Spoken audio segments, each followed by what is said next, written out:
Hello అండి, అందరికీ నమస్కారం. ప్రయోగరాజ్ కుంభమేళాకి వెళ్ళలేని వారి కోసం ఈ వీడియో అండి.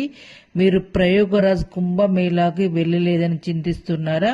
మీరు చింతించాల్సిన అవసరం లేదండి. మన పండితులు మన కోసం ఒక చిన్న పరిహారం అయితే చెప్పారండి. ఆ పరిహారం ఏంటి అంటే, మీరు స్నానం చేసే నీటిలో కొంచెం పసుపు వేసుకొని ఆ నీటిని 3 సార్లు కదుపుతూ నేను స్క్రీన్ పైన ఇచ్చిన మంత్రాన్ని చదువుతూ స్నానం చేశారనుకో, ఖచ్చితంగా మీరు ప్రయోగరాజ్ కుంభమేళలో స్నానం చేసిన ఫలితం అయితే ఖచ్చితంగా కలుగుతుంది. ఈ మంత్రం ఏంటంటే, త్రివేణి మాధవం సోమం భరద్వాజం చ వాసుకిం వందే అక్షయం వటం శేషం ప్రయోగం తీర్థనాయకం అనే శ్లోకాన్ని చదువుతూ స్నానం చేస్తే ఖచ్చితంగా మీరు ప్రయోగరాజ్ కుంభమేళాలో స్నానం చేసిన ఫలితం అయితే కలుగుతుంది.